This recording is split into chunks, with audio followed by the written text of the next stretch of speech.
What's up, everybody? It's your favorite Thangarian,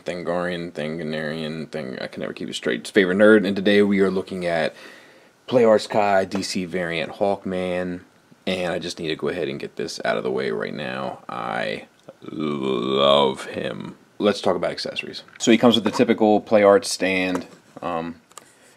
Nothing new under the sun here. I'm always popping that out. If you need to know how to construct that, I will have the link to my instructional video in the description. He comes with an array of hands, as usual. Two fisted hands for both arms, respectively. And they're just opposite casts of the same mold. Or the opposite molds of the same cast, whatever. Nice washes and brushes and so on and so forth on the gold, and I got a little bit of, but I'm not even sure if that's accident, if it's a mistake, or if it's supposed to be there, like a little bit of battle damage or something, or a little bit of wear. I don't know. I think it's a mishap, but even the mishap looks good. This copper painting in there and the line work between all of it, like, it's just so well done. He comes with two open, like, posing hands. And pretty much same business here. Beautiful paint, beautiful sculpt, beautiful attention to detail. Just fantastic. And then he comes with two gripping hands. One which I have on the figure now, and then this one for both hands. And we'll talk about this. He comes with this double-bladed battle axe, which is very cool. I love how they put the stamp on the accessory so that if you want to cover it up by him holding it, you can with no problem. All this line work and detail and airbrushing and washes and so on and so forth. These are exactly the same. It's a little tight. I wonder if this feels like this should open here, but I don't want to break it. Let me get this off camera. So that was really tight. A little bit of hot water probably loosen up if yours is tight, but as you can see, he holds it just fine. No worries there. So anyway, moving right along, he comes with this bit of business here.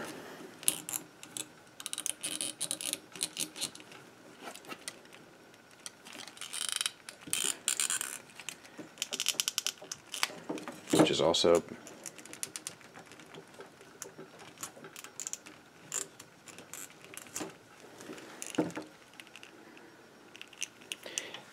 anyway, he comes with this here, which is like a little knife slash sword, and then he has a holster there for it, which you can just slide right in so that the all this is nice and even, and has that sticking out. And then he has his mace, which is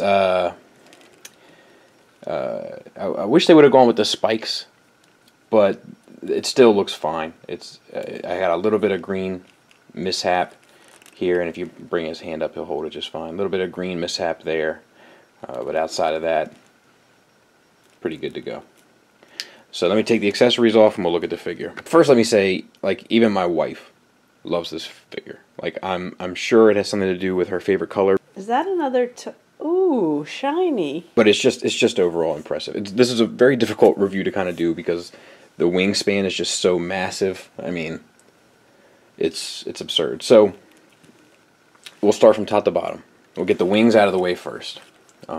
So what you got here is these ball joints here, which these peg onto, and they're on strong, hard ratchets there. And then you have one wing. So you get the swivel at that ball joint. The ball joint itself swivels at the bottom. And actually that might be better. We'll take these off and then look at it. So then we get a swivel here and a ratchet there. And then this one is also it's on the same type of typical Play Arts ball disc. So you get range of motion there on the hinge, and then a swivel. The paint is it's brilliant. This like dark orange to this gold with the shades of brown and everything. Like it's just, it's gorgeous. It really is. And then same on the other side. Even these little silver linings here in between the, I'm not sure if you can pick it up or not, in between each wing. It's really, it's breathtaking. So looking at the figure itself, head is on a double ball. Yep. Double ball peg, so one in the neck and then one in the head. We got this nice silver white eyes. It's definitely a silver, but it kind of looks white, like whitish from certain lights. But it's very beautiful. And then we got black paint, gold paint, orangish shading throughout. Nice facial expression, all molded, all good to go. Same with the wings on his side of his helmet. Looks good. Double ball peg in the neck as well. So your range of motion is, you know, it's unlimited. Very, very cool. Sculpted collar here. All the details here are all molded and sculpted. Red paint, green paint. We got a little green overflow there. All fairly brilliant. All this detail in the texture of the straps. The flesh tone itself has a wash on it, at least one layer of wash, maybe two, bringing out the veins and so forth. Shoulders peg in down into the body. It's kind of like their new thing, and they're on ratcheted ball hinges. Doesn't really impede the articulation at all. You can't get super far up, but I'm not sure you'd even want to. But then look how it comes down. Like, so you have the ball joint here, and then it's on like this piece in there, which pivots. So like when it comes down, and then it can come further out, and it also acts kind of as a butterfly joint around, which is, I can't say enough good things. Bicep swivel, nicely done. Ball hinged, typical Play Arts ball hinge for the elbow, and the tone is like between the lightest color and the darkest color of flesh, so it matches perfectly. All the details and all that stuff is all done well. Same kind of ball hinge here. The only problem with this is that this hinge, you kind of have to have it running parallel with the arm, because if you don't and you have it up like this, the weapons are so heavy they tend to bring down that joint. Outside of that, no issues. This inside here has that all sculpted and painted, and then this clear plastic disc on top, which is nice. This shoulder is a little bit more impinged by this this piece here, which is just tabbed in. It would have been nice if that was on a hinge too, so you could flip that up and then flip the shoulder up as well. But same exact joints on this side, except on this side you have this three-bladed thing, which is just awesomeness.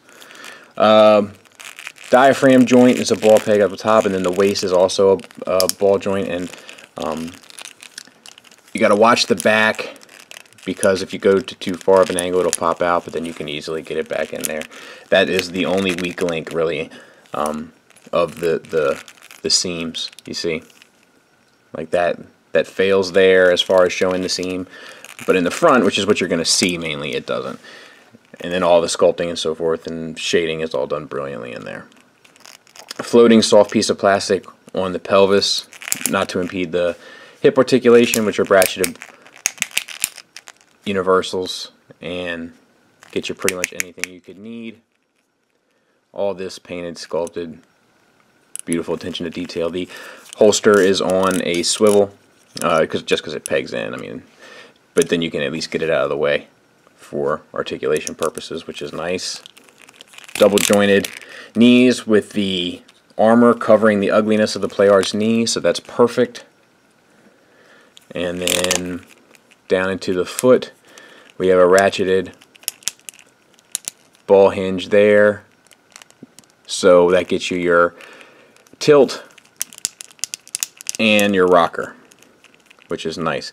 Then you have an additional toe rocker here on a swivel, which did bother me initially at first, but I think it's going to really help in posing him and getting him to remain stable. And then an additional toe tilt, which is nice. Not necessary, but, you know, if they're going to give me something extra, I'll take it. And then pretty much the same on the other side. So for size comparison, there he is next to PlayArt's Kai Flash and DC variant, and then their Arkham Origins Batman. So he's actually like slightly shorter than Batman and taller than Flash, which I like.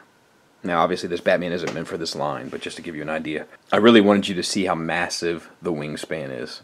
Ridiculous. This is one of those guys that's going to make a statement. So here's the downside.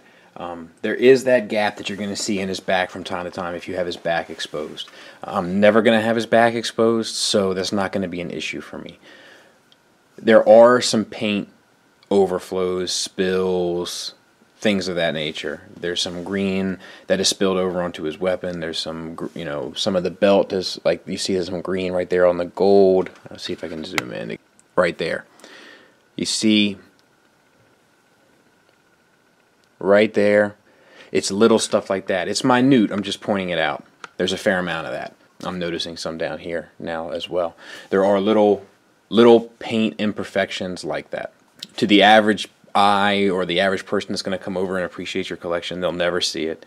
Nobody's going to look at any one piece that long to notice little imperfections of that nature, but it is there. The only other issue is that some of the non-ratcheted ball hinges, like in the wrists specifically, are not quite strong enough to handle the weight of the accessories. Like, you see how I have his hand there? That's because it really doesn't hold much other, because the disc here, it's not ratcheted, and it lacks the strength to really hold the weapon. You kind of gotta have it out or have it up, but just like straight, like if I wanted it to go up at this angle, not gonna happen. And the wings and stuff are so heavy that he is back heavy. I highly recommend either having him in the back of your shelf or making sure to utilize the stand so that you don't have him take a spill and be out $100 and some. But, you know, with those few things aside, make no mistake, this thing is the closest thing I have touched in 2015 to perfection. It's outstanding. The attention to detail, the love and pride that goes into something like this, the amount of paint, the amount of shading, the amount of highlighting, the amount of textures and layers and gloss and mattes, and it's insane. Its weakest links on your normal run-of-the-mill figure would seem par for the course or the cost of doing business. They just stand out on this thing because it's so damn good. This is a must-have. If you're a Hawkman fan, it's a must-have. If you're a PlayArts fan, it's a must-have. If you're a DC fan, it's a must-have. If you are thinking about going down the rabbit hole that is PlayArts, and you start here, cancel Christmas, because you're in all the way. Thanks for listening. Thanks for watching. Until next time, take care.